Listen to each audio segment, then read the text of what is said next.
उत्तर प्रदेश के जिला बरेली की तहसील नवाबगंज कासगंज की महिला अधिवक्ता मोहिनी तोमर की हत्या के 3 दिन भी कोई कार्यवाही न किए जाने से आक्रोशित अधिवक्ताओं ने शनिवार को नवाबगंज कचहरी परिसर में प्रदर्शन किया, नारेबाजी की। वहीं मुख्यमंत्री को संबोधित ज्ञापन उपजिलाधिकारी को ज्ञापन सौंपकर तत्काल कार्यवाही किए जाने की मांग की। अधिवक्ताओं ने कहा कि 3 दिन बाद भी महिला अधिवक्ता के हत्या के मामले में कोई कार्यवाही नहीं की गई, इससे शासन प्रशासन के प्रति अधिवक्ताओं में आक्रोश है। उन्होंने कहा कि महिला अधिवक्ता के हत्यारों को 48 घंटे के अंदर गिरफ्तार कर कठोर दंडात्मक कार्यवाही की जाए। उन्होंने कहा कि मृतक महिला अधिवक्ता के आश्रितों को 1 करोड़ रुपए आर्थिक सहायता दिलाया जाए, उनके परिवार के एक सदस्य को नौकरी दी जाए। मांग किया कि bar council of Uttar Pradesh द्वारा अधिवक्ता प्रोटेक्शन एक्ट का ड्राफ्ट तैयार कर दिया गया है, वह समिति से स्वीकृत होकर विधि आयोग में लंबित है, उसे शीघ्र विधि आयोग से स्वीकृत कराकर प्रदेश में लागू किया जाए। अधिवक्ताओं ने कहा कि यदि शीघ्र महिला अधिवक्ता के हत्यारों के खिलाफ कठोर दंडात्मक कार्यवाही नहीं की गई तो वे आंदोलन को बाध्य होंगे। इस मौके पर वरिष्ठ उपाध्यक्ष एडवोकेट मेवाराम गंगवार, कनिष्ठ उपाध्यक्ष एडवोकेट हरिप्रसाद गंगवार, सह सचिव advocate Mohammad Tahir, auditor advocate Netrapal, पुस्तकालय अध्यक्ष एडवोकेट विनोद कुमार, सदस्य कार्यकारिणी advocate Ajay Singh, advocate Om Prakash, advocate Gopal Bahadur, advocate Vinod Kumar Mishra,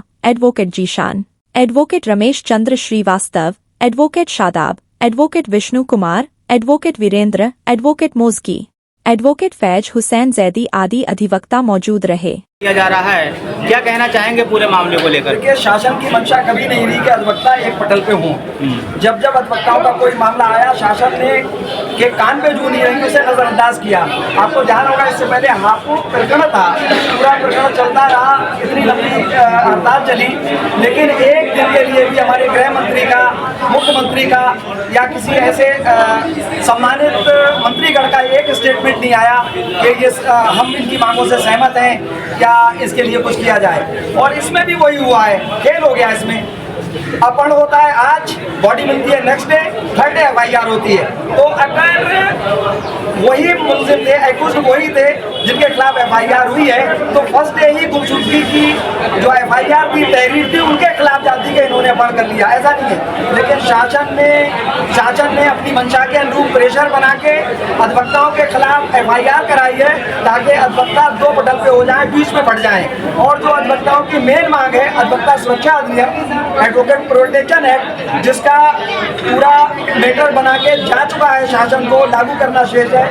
तो शासन को ऐसा लगा कि हापुड़ की तरह कहीं अधिवक्ता फिर से इकट्ठे ना हो जाएं, लिहाजा यहाँ से उन्होंने अपनी राजनीति खेली और अधिवक्ताओं को दोफा करने की कोशिश की है। उसी मैटर में हम आ जाए हैं कि इसकी CBI द्वारा जांच हो, वास्तविकता में जो इसके एक्यूज्ड हैं, मुलजिम हैं, वो जेल जाएं। हमारे जो साथी जो इसमें जिसका कोई रोल नहीं है, उन्हें जो नामजद किया गया है, उन्हें बेकसूर छोड़ा जाए, मुलजिमों को सजा दी जाए और मृतक के जो आश्रित हैं उन्हें मुआवजा दिया जाए, 1 करोड़ का मुआवजा, और एक को नौकरी दी जाए। और खास तौर से पुलिस प्रोटेक्शन एक्ट लागू किया जाए, क्योंकि हम एडवोकेट जो हैं वो ऑफिसर ऑफ द कोर्ट हैं। ऑन रिटन डॉक्यूमेंट में, किताबों में हमें कहा जाता है ऑफिसर ऑफ द कोर्ट, यानी अदालत का अधिकारी। और घटना हमारे साथ ऐसी होती है कि जो किसी थर्ड क्लास मुजरिम की भी नहीं होगी। जब चाहो जहाँ हमारे घर में घुस के हमारे ऊपर हत्या कर दी जाती है, बेइज्जत किया जाता है। तो इसको लेके हमारा ज्ञापन है कि एडवोकेट प्रोटेक्शन एक्ट जो अदर स्टेट में भी लागू हो चुका है, हमारे यूपी में भी लागू हो, ताकि हम लोगों की सुरक्षा हो सके।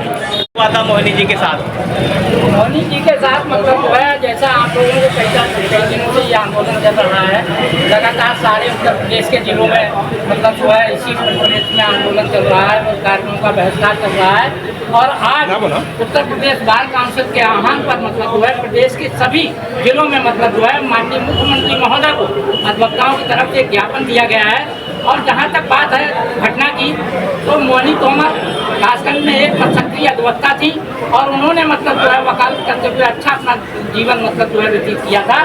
लेकिन वो अदालत परिसर से ही गायब हो गई। अदालत के मुख्य गेट से उन्हें अपहरण कर लिया गया और उसके बाद शाम को जाकर उनकी लाश मिलती है, मतलब नहर में काफी दूर जाकर, मतलब जो है कई किलोमीटर के फासले से। और जब उसकी जानकारी होती है तो अधिवक्ताओं में स्वाभाविक रूप से है कि मतलब अगर हमारा कोई साथी की हत्या कर दी जाएगी या उसके साथ कोई निशंस व्यवहार किया जाएगा। रोष होना स्वाभाविक है और वही रोष हम साथी अधिवक्ता में है। आखिर हम अधिवक्ता किस तरीके से अपना काम करें, किस तरीके से अपना जीवन यापन करें, किस तरीके से समाज को न्याय दिलवाएं।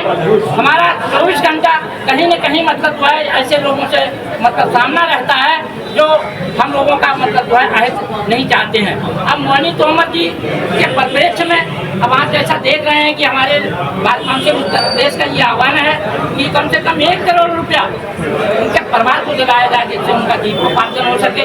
उनके परिवार के सदस्यों को नौकरी दिलवाई जाए सरकारी, जिससे कि मतलब उनका जीविकोपार्जन हो सके और भविष्य में ऐसी घटनाएं घटित न हो। जो ये घटनाएं लगातार अधिवक्ता साथियों के साथ हो रही हैं। आज आपने अखबार में पढ़ा होगा कि लखीमपुर में भी एक घटना हुई मतलब हुआ है। तो कुछ इन घटनाओं को रोकने के लिए अधिवक्ता प्रोटेक्शन एक्ट मतलब अधिवक्ता सुरक्षा अधिनियम मतलब जो है बनाया गया है, उसे लागू किया जाए। कई अन्य प्रदेशों में लागू कर दिया गया है, कई अन्य प्रदेशों में उसे लागू कर दिया है, लेकिन हमारी सरकार हठधर्मता के चलते इस एक्ट को लागू नहीं करना चाह रही है। हम अधिवक्ता जब दूसरों को न्याय दिलाने का काम करते हैं तो हम उसका दुरुपयोग नहीं करेंगे। ये हमसे मतलब कल्पना करना गलत है कि हम उसका दुरुपयोग करेंगे मतलब जो है, तो हमें भी वो सुरक्षा मिले जिससे कि हम समाज में मतलब जो है लोगों के लिए भय मुक्त होकर मतलब जो है दूसरों को न्याय दिला सकें, दूसरों का सहयोग कर सकें मतलब जो है। इसी परिप्रेक्ष्य में हम लोगों का ये आज नगर में भ्रमण करते हुए मतलब जो है ज्ञापन माननीय जिलाधिकारी महोदय के माध्यम से माननीय मुख्यमंत्री जी को भेजा गया है। और कोई थैंक यू। बरेली उत्तर प्रदेश से अखलाक अंसारी की रिपोर्ट देखते रहिए आपका अपना चैनल आंचलिक खबरें, अपनों की खबर आप तक।